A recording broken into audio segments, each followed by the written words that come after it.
শ্রদ্ধা আর ভালোবাসার আবহে মুক্ত পরিবেশে বিপুল উচ্ছ্বাস উদ্দীপনায় সারা দেশে উদযাপিত হচ্ছে মহান বিজয় দিবস।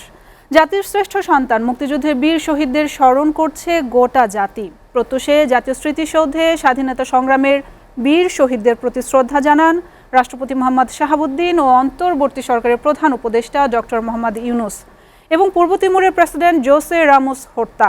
এরপর শ্রদ্ধা নিবেদন করেন প্রধান বিচারপতি ও উপদেষ্টারা। ফারুক হোসেন ও শহীদুজ্জামানের ক্যামেরায় সাজ্জাদ জাহানের প্রতিবেদন।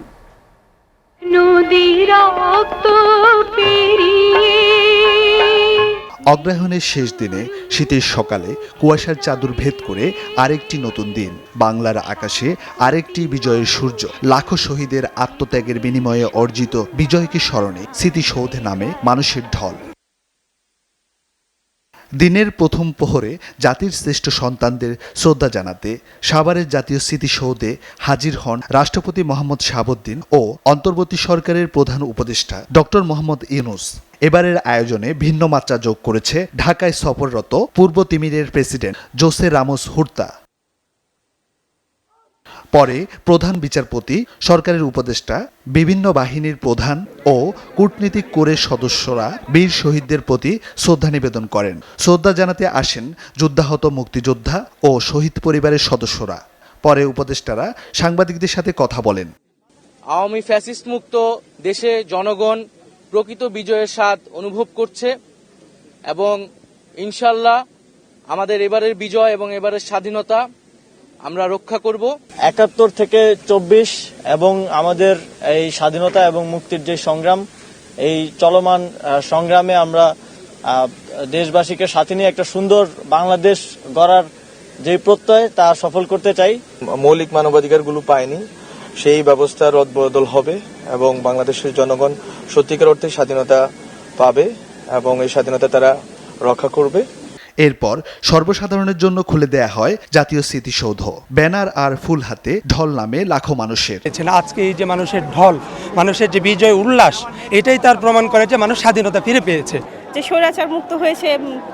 এবার বিজয়টা অন্যরকম হবে, এবার বিজয়ের উল্লাসটা সবার জন্য অন্যরকম হবে, এই জন্য আসছি। বৈষম্য বিরোধী সংস্কার পরিষদ আমরা বলছি যে সব জায়গায় একটা পরিবর্তন আনতে হবে। পরিবর্তনের মাধ্যমে একটি সুন্দর এবং সমৃদ্ধ বাংলাদেশ আমাদের গড়তে হবে। আর নির্বাচন যেহেতু দিতেই হবে, সবারই আশা প্রত্যাশা আছে এগুলোর উপর, কিন্তু যাতে আমরা আমাদের যত কলুষিত সেক্টর আছে এগুলাকে ওভারকাম করতে পারি। স্মৃতিসৌধে শ্রদ্ধা জানাতে এসে অসুস্থ হয়ে পড়েন বিএনপি মহাসচিব মির্জা ফখরুল ইসলাম আলমগীর। পরে তাকে সাভার সিএমএইচে চিকিৎসা দেওয়া হয়। স্মৃতিসৌধে শ্রদ্ধা জানাতে আসা রাজনৈতিক নেতারা বিজয় দিবসের অনুভূতির সঙ্গে নির্বাচন ও রাজনীতি নিয়েও কথা বলেন। আমাদের প্রত্যাশা থাকবে রাজনৈতিক দলগুলো সেই সরকারকে সহযোগিতা করে জন আকাঙ্ক্ষা পূরণের জন্য যেই সংস্কারগুলো প্রয়োজন সেগুলোতে সরকারকে সহযোগিতা করবেন এবং সরকার সেই লক্ষ্যে এগিয়ে যাবেন। শহীদদের মূল্য দিতে হবে, স্বাধীনতার নেতৃবৃন্দকে মূল্য দিতে হবে। তাদের অস্বীকার করে আমাদের ভবিষ্যৎ ভালো হবে না। এই ক্ষেত্রে বঙ্গবন্ধুকে কোনো মতেই অস্বীকার নয়। ৯০ এবং ৭১ থেকে শিক্ষা নিয়ে বিচারের আগে বাংলাদেশে কোনো ইলেকশন হবে না। যদি হয় ইলেকশন, তাহলে ২০০০ শহীদ এবং লক্ষ লক্ষ যারা আহত হয়েছে তাদের রক্তের সাথে বেইমানি করা হবে। রাজনৈতিক বিভেদ ভুলে মুক্তিযুদ্ধের ৩ মূলনীতি সাম্য, মানবিক মর্যাদা ও সামাজিক সুবিচারের ভিত্তিতে দেশ পরিচালনার তাগিদ দেন সর্বস্তরের মানুষ। ১৯৭১ থেকে ২০২৪ সময়টা দীর্ঘ। এই দীর্ঘ সময় অতিক্রান্তের পরও বৈষম্যহীন বাংলাদেশ করতে হয়েছে জুলাই বিপ্লব, প্রাণ দিতে হয়েছে ছাত্র জনতাকে।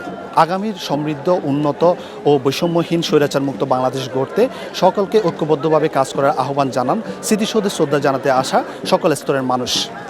সাজ্জাদ জাহান, সাভার জাতীয় স্মৃতিসৌধ, এসটিভি, ঢাকা।